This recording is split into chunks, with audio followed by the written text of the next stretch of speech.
今日就講講天與地。天與地就唔係探討個劇情內容喎，咁樣就唔係探討嗰個有即係好唔好睇嗰啲咁樣，而係咧講一樣比較特殊嘅現象啦，可以睇到，亦都關乎整個劇集文化嘅問題。第一咧就係咧禮拜日係咪啊？大結局，禮拜日就大結局咁樣。咁禮拜日大結局當晚咧，咁樣佢就連播2集啦。咁但係咧喺晏晝嘅時分咧，就已經喺 YouTube 咧就已經有大結局流出咗咯喎，咁樣。咁好多陰謀論有喺度講啦。有講法話 TVB 專登放呢個天與地嘅大結局出 YouTube，咁啊等啲人咧就睇咗啦。咁睇咗咧就夜晚唔睇，咁就令佢收視低，就可以咧論證翻，即係呢套劇係唔得嘅。TVB 唔會再搞呢啲咁嘅劇，搞呢啲劇嗰啲人哋都要死㗎啦咁樣。咁呢個陰謀論又唔係好成立嘅，呢隻論咁樣，因為其實咧 TVB 唔係政治咁敏感嘅一個地方嚟嘅。事實上，所謂政治唔係咁敏感嘅意思咧，第一就係話佢唔係對政治事態真係咁介意，即係你嘅劇集，譬如有啲所謂嘅隱喻啊，如果隱喻到咁嘅地步嘅話，佢首先唔係好介意。第二就係整體 TVB 由上至下個政治敏感度根本就好低。咁你覺得即係我跳咗嚟問先啦，而家呢個天與地嗰個迴響或者令到中方要禁播，咁無線嘅高層使唔使要解話或者要孭鑊咧？你估？我覺得唔使嘅，冇乜特別。即係你擺咗2年唔播，係因為咩原因？而家點解最後都放生呢套劇，又令到咁大嘅迴響咁樣？唔係咁啊，當中好多行政嘅嘢冇辦法揣測啦。播與唔播，其實就唔係有即係。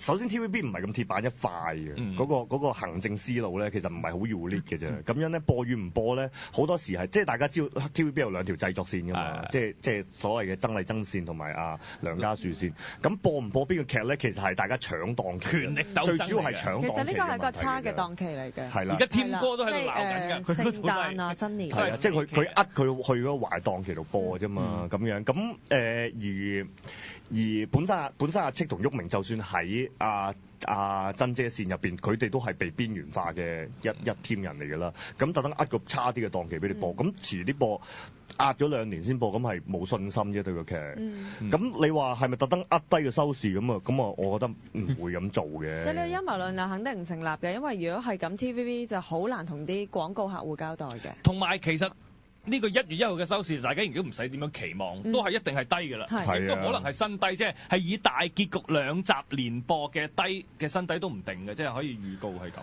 係啊，咁樣。Erica 你有冇拍過劇㗎？有啊。你拍過咩劇？我喺珍姐嗰邊㗎之前。你有做過劇㗎？有㗎。不過幾套劇都唔係好收得，但係有一套其實個製作幾好嘅，叫《匯通天下》。製作叫比較大型啊，唔係財叔嘅。財叔嘅咩？係啦。咁但係個劇本又寫得好鬼，又係變晒情情塔塔。本來講啲銀號啊嗰啲鬥爭，點知又變晒情情塔塔嘅。係咁噶啦，係咯，係冇辦法。咁咧，今日想探討乜嘢咧？第一就係嗰個陰謀論，嗰個網上流出嘅陰謀論就唔成立啦。第二就係咧，多數都係應該，因為其實嗰啲片咧，你套拍咗2年咧，好多地方有。係啊。咁要流出就好容易嘅啫，其實咁樣。咁另外咧就係想探討一樣嘢咧，就係天與地嗰個迴響咁大，但係收視咁低咧。其實呢個一來反映咗嗰套劇 hit 唔到師奶觀眾之外咧，其實咧二來咧就反映咗近年嘅出現一個收視即係收睇習慣嘅問題，就係網上面睇。其實咧好多時係冇計到嗰個網上面嗰個收睇喺入邊。嗱，譬如點解嗰個 TVB 個陰謀論唔成立咧？就係因為喺琴日佢已經喺賣 TV 嗰度係有得睇翻全套嘅天與地啦。其實係想翻頭立翻啲收視㗎啦。咁如果佢嗰個賣 TV 立到啲收視嘅話，其實佢喺另一個渠道廣告收益都會有用㗎嘛。咁但係呢個咧就係TVB 一直又或者香港咧一直都冇去銳意發展嘅，就係嗰個網上收睇劇集。呢一個咁樣嘅習慣，其實 TVB 佢搞賣 TV.com， 跟住都咁大方，即係即晚嘅電視劇隔幾個鐘頭放上去睇咧，已經係一個進步嘅思維嚟㗎啦。你知道有啲電台都仲唔肯搞呢個 archive 㗎嘛？即係覺得因為 archive 同佢個直播係有個衝突喺度嘅，就係會影響傳統嘅收聽率或者收視率嘅，因為我知道我隨時睇得翻啦，咁我使乜準時咩？以前話要撲翻屋企啊，或者點樣去睇呢個劇啫，係嘛？呢個咧係俾大陸網衝擊而造成嘅，因為咧其實咧發展睇劇網咧發展得最好咧就係國內網站啦，咁啊係好多地方都睇到啦，侵權嘅又有，真係買版權嘅又有，咁而嗰個網上睇咧係會令到嗰個收睇嘅人咧嗰個習慣咧係唔同咗。今日咧最主要想講嗰樣嘢咧就係咧點解電視劇會咁樣？譬如我哋成日都話師奶劇啦，又或者係我哋會覺得啲劇好慢啊嗰啲咁樣，成日去攞香港嘅劇同日韓嘅劇去比較啦咁樣。嗱呢個或者同美日嘅劇去比較啦，呢個比較咧有一個唔準確嘅地方係在於乜嘢咧？就係咧嗱，我唔係話香港嘅劇集可以比美日。佢水準係一定係低，咁但係咧，佢水準低咧就唔係在於大家批評佢話咩咁師奶啊，題材上面好師奶，題材師奶係播放模式或者個播放嘅方法所導致嘅。呢個我喺譬如如果大家揾翻笑死朕聽，我都會講過。不過你要再講一次，何謂肥皂劇？即係肥皂劇咧，其實嗰個類型嘅引入咧，就係源自於美國嘅廣播劇。點解佢會叫肥皂劇咧？就係因為佢哋播放嗰個時段咧，係會有好多嘅番梘廣告。好多洗衣粉嘅廣告，咁因為咧播親嗰啲劇嘅時候咧，就會有洗衣粉廣告、番梘廣告，咁所以咧嗰啲劇咧就同肥皂咧就連結埋一齊。即係都係家庭主婦睇咧，如果係啦，咁就係如果嗰啲肥皂產品會喺嗰啲時間落得廣告，就證明咗係佢哋係貨，即係洗碗啊、做緊家務嘅時候去收聽或者收睇嘅。咁所以咧，點解 TVB 嘅劇集又或者係一般嘅劇集會有呢一種咁樣嘅師奶傾向嘅模式咧？就係因為佢根本就係 target 呢一啲群組，咁樣 target 呢啲群組咧有啲咩特色咧？就係譬如一陣間揾首歌播俾大家聽，就係 Tonic 有首歌講天與地，嗰首歌叫拖下地啊嘛，大家去揾翻嚟聽。即係佢就係講啲師奶睇電視嘅習慣，就係唔會好專心咁睇，佢就會係點樣洗下菜啊、曬下衫啊、拖下地咁樣睇。咁呢個唔係師奶嘅錯嚟嘅喎，因為電視機嘅存在就係咁樣啊嘛。電視機就係我哋生活環境嘅一部分，我哋開住佢，咁然之後我哋係會負擔嗰啲時間去做第二啲嘢，去執下嘢啊，同細路玩下、洗碗啊。咁我要喺咁嘅狀態之下，你個劇集依然要俾資訊我吸收到嘅話咧，佢就會形成咗呢一種嘅模式。咁就因為天與地咧就唔可以咁睇嘅。係啦，天與地如果你係去一路拖住地洗住碗，淨係聽聲咧，你就睇唔明㗎啦。同埋咧，有時咧冇咗啊嘛，有時天與地佢會冇咗聲啊嘛。咁所以咧，其實天與地嘅播放咧，即係亦都引申咗一個問題，就係天與地嘅播放其實就唔適合喺電視度播放嘅。嗱，我哋都唔去講質素高低嘅問題，而係咧喺閱讀模式嚟講，有好多時，因為我成日聽啲人批評 TVB 嘅劇集就係話，屌咁師奶劇啊嗰啲咁樣，佢要明白佢係拍俾師奶，啲心聲都要講埋出嚟得㗎嘛，啲思考如果唔係，因為佢係俾你咁樣睇㗎嘛，你又唔能夠去批評人哋咁搞錯啊。首先有幾樣嘢批評就係話，喂咁樣講晒啲嘢出嚟咁樣，因為啲人係唔撚睇畫面㗎嘛，咁佢梗要講晒啲嘢出嚟啦。第二就係咧，成日對比日劇或者美日嘅劇集同埋香港嘅劇集，就係話，喂嗰啲劇情點解進展得咁慢？點解2-3日都係咁樣？2-3日都係咁樣進程？喂唔係喎，譬如你睇日劇。可能一集就已經有一個轉折咁樣，一集就可能分咗手，一集就咁呢個就係咧，你哋去評論一個作品嘅時候咧，你冇去了解佢嗰個播放模式嘅問題。首先，佢嗰個契大任家產，佢播30幾集，禮拜1至5播，禮拜1至5播咧，其實咧，譬如禮拜1至5播嘅劇咧，我係冇要求你睇晒5集㗎。我一個禮拜播5集咧，我係預咗你禮拜1得閒你就睇，禮拜3你又可能睇，禮拜2你可能出去街食飯㗎嘛。但係都追得翻嘅。但係你要追得翻，咁呢個係播放模式而導致佢嗰個劇情係要咁樣編排啊嘛。日劇唔係喎，日劇一個禮拜一集喎，係精選，你一定要坐喺度睇喎。一個禮拜1集咧，你就一定要美國劇又係佢嗰一集嗰個結構係好完整。因為我今集睇完之後，我有幾日唔睇㗎啦嘛。咁但係譬如我我睇呢個咁樣嘅溏心風暴，我成日都講溏心風暴同埋天與地就係一個好大嘅對比啊！溏心風暴咧就係咧，你可以睇第一個禮拜第一集，跟住第二個禮拜睇第三集，你接到都係大契都係鬧緊細契啫嘛，都係講緊嗰樣嘢啫嘛。我講緊你啊成日謀住個家產嘅乜，我當年啊點樣為阿老爺乜咁樣，其實講緊嘅嘢係一樣嘅。咁但係咧嗱，好唔好睇咧？你要睇佢內容嘅細節做得好唔好，就唔係從個類型去批判。喂，呢個類型唔好睇，咁嗰個類型唔啱你睇嘅，即係唔可以咁樣去分享。而因為咧1至5呢個所謂嘅橫線我都覺得有影響。橫線而造成咗即係嗱，首先我唔係講 TVB 嘅質素嘅劇集嘅質素係高啊，即係大家參與其中當然知佢歷年嚟質素係點係偏低啦。大家個類型係因為嗰個播放模式而造成嘅。咁但係咧，而家有一個變化係在於乜嘢咧？就係咧，網上面睇翻劇集咧，就徹底改變咗呢個咁嘅閱讀方向啦。譬如天與地點解喺電視上面嘅收看個收視咁低，就係因為你唔能夠喺電視度睇。你喺電視度睇，你唔能夠喺天與地幾點播我都唔知。9點半係咪？即係你唔能夠喺屋企9點半嗰個生活環境開住個電視嚟播一套咁嘅劇，咁係你冇辦法專注喺嗰度。咁我唔知林保怡做乜嘢喺度打鼓打10分鐘喎，大佬冇辦法 pick up 到嗰件事，我以為去咗廣告喎。即係天與地嗰個狀況就係廣告發出嚟嘅聲仲多過佢劇集個實肉入邊發出嚟嘅聲。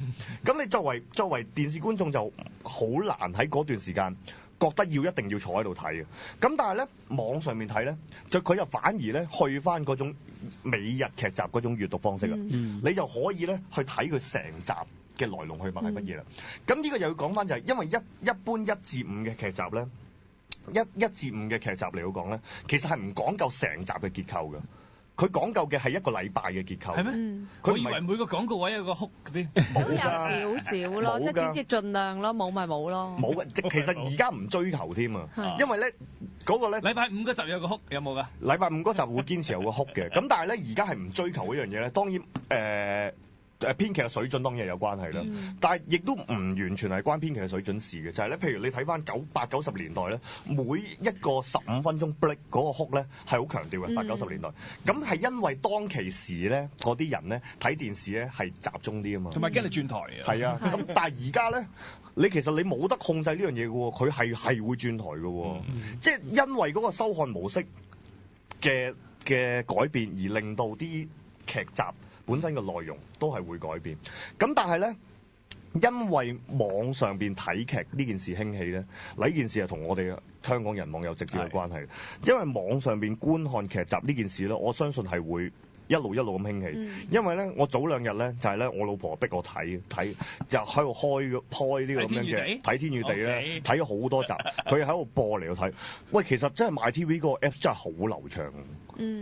真係致命嘅喎，真係攞你命嘅喎，嗰個 Apps 真係超方便喎。咁你難怪真係搭車，即係你耗費一程車嘅時間咧。你如果一程長途車咧，咁就因為你 cut 咗廣告之後，其實40幾分鐘啫嘛，40幾分鐘係可以afford到一程車睇咗佢嘅喎。咁呢個咧就會改變咗以後咧睇電視劇嗰個習慣。咁呢個習慣嘅改變咧，就會對劇嘅類型咧，亦都會有改變。我哋休息一陣，翻嚟再講。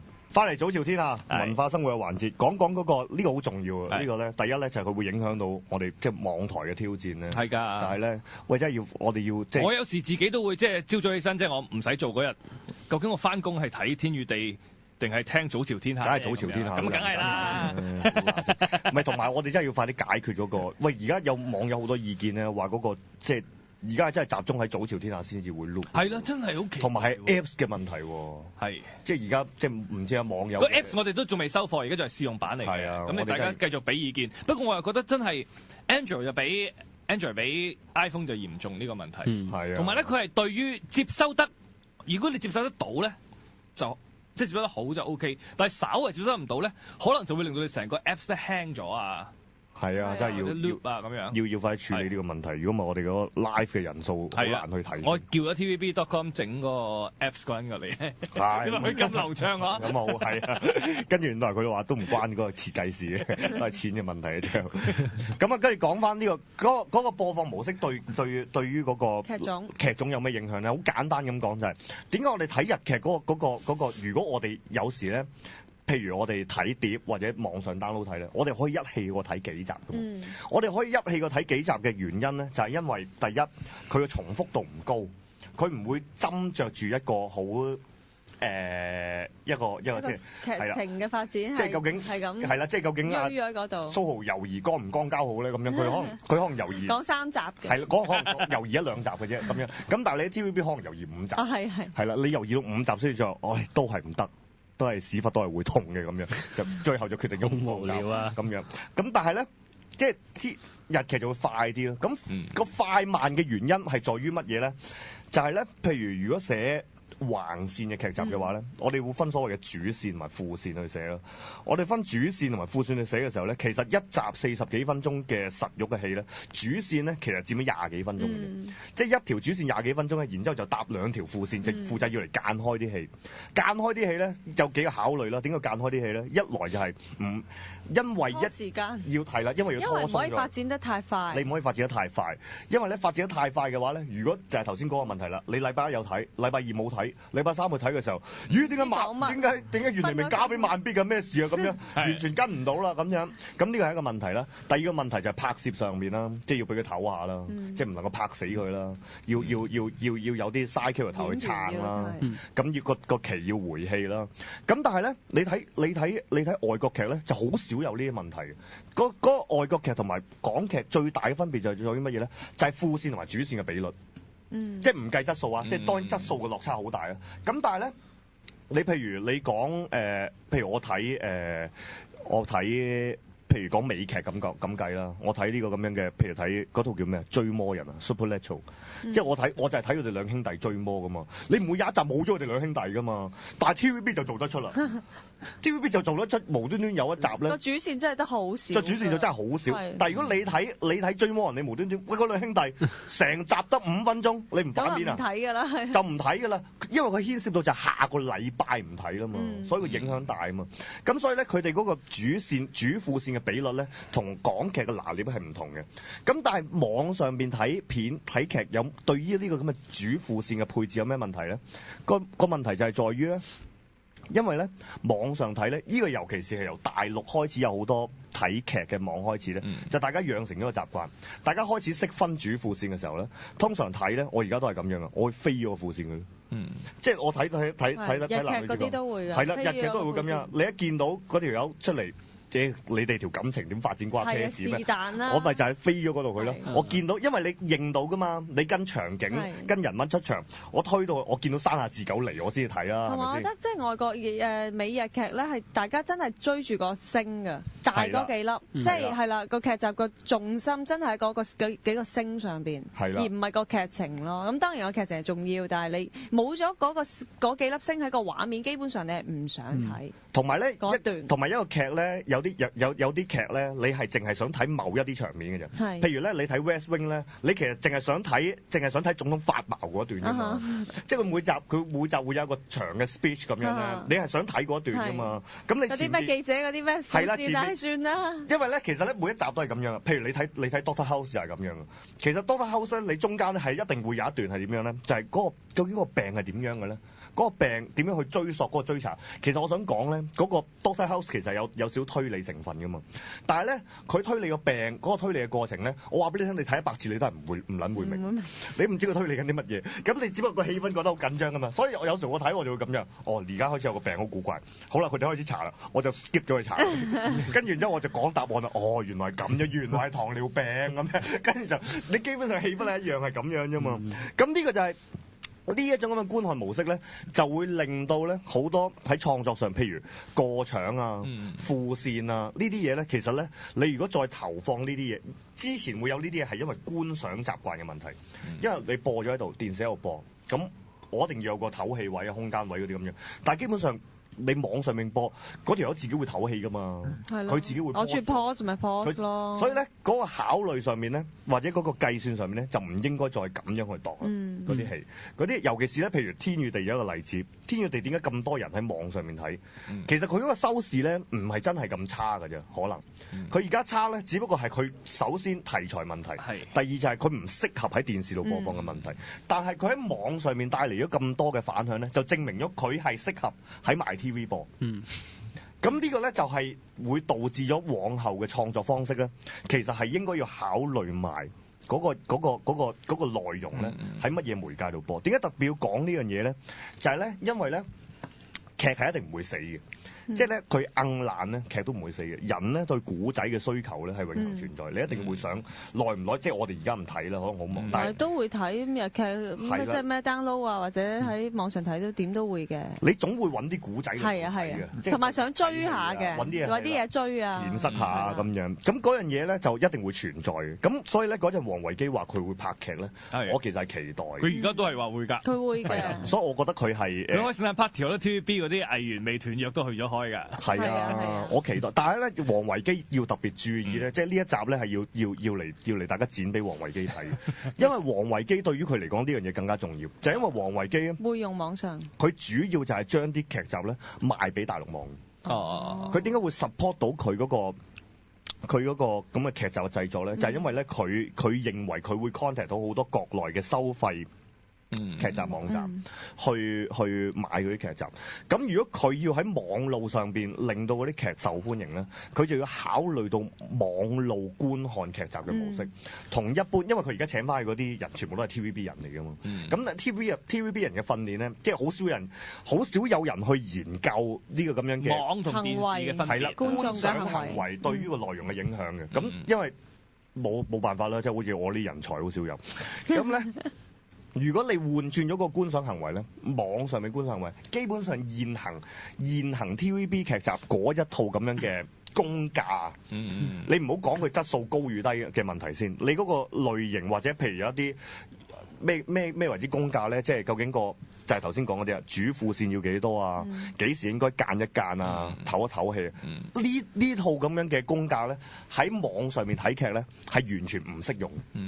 即係譬如副線，基本上嗰件事存在嘅必要性。如果個副線副線有唔同嘅副線嘅，即係譬如嗰套劇講阿慢必同阿袁黎明拍拖咁樣，咁側邊有個副線係阿蘇豪個細佬，即係佢關於又唔知同邊個拍拖係啊，唔知同嗱呢啲就係完全切割式嘅副線，就完全係為咗過線嘅。有一種副線就係三個關係，即係我哋兩個一齊追 Erica 咁樣，咁啊梗係你同我條線同你同佢條線都係有關聯啦，一定要睇晒。咁但係蘇豪嘅性別取向嗰條線係唔使睇噶嘛，其實佢嘅性取向同你哋兩個拍唔拍拖係完全冇關係。咁呢啲咁樣嘅創作方法咧，以前咧就可以存在，但係咧喺以後嚟講咧，基本上咧就係冇價值㗎啦，即係唔會再有嗰個存在價值喺度咯。咁但係即係短期之內，我覺得 TVB 都唔能夠即係走出頭先網上話嗰種即係佢舊派嗰種編劇嘅方法。當然啦，因為除非佢個 web 係收到錢。唔係你，因為你而家都係用緊收視成敗論英雄啊嘛。係啊。廣告亦都係呢樣嘢，咁當你能唔能夠下一套劇攞到更多嘅資源咧，都係要睇你嗰個收視，就唔會話因為咧今次我哋 evaluate 成個天與地嘅 project， 咁就雖然收視就唔係好大咧，網上迴響就好大咁啊。唔係啊，其實試過幾次㗎啦，收視唔好，網上迴響好大嘅 TVB 劇集，冇人會去回顧呢啲嘢嘅，即係佢哋嗰種。即係人嘅問題啦，呢個完全即係你最明白㗎啦。TVB 佢都睇收視嘅啫，電視嗰收視。呢個已經係對佢最善良嘅講法啦。有時你都唔知佢哋睇乜撚嘢，根本就嗰啲人咧係智力有問題嘅，即係本身有時所以就唔應該。真係奇蹟喎！智力有問題都仲立不到。係㗎，呢個係唔知咧，即係其實。證明咗其實香港人係有同情心嘅咯，對於弱勢社群都係關顧咯。佢又唔同情亞視，你都咁站唔住。亞視其實想同情佢都唔知邊度入手係咪？為咗籌啲錢俾佢，唔知點幫佢，幫唔到佢。咁呢個呢個就係個對於嗰個劇集嗰個模式嘅影響，同埋咧橫線嘅世界咧，尤其是有咗，其實對同我哋網台一樣。我哋而家建立橫線㗎想，嗱不過唔係追看。唔係啊，建立橫線咧，建立橫線咧會帶嚟乜嘢咧？會帶嚟譬如香港人網就係一個例子。Even 係網台，你建立咗條橫線咧，對於 live 咧係一定會有一個吸引力喺度嘅。咁但係咧，最能夠吸引最多最闊嘅一定係 archive， 即係 archive 嘅量同埋我哋 live 嘅量都係相距好大啦，即係呢個我哋自己睇嘅數會計到啦。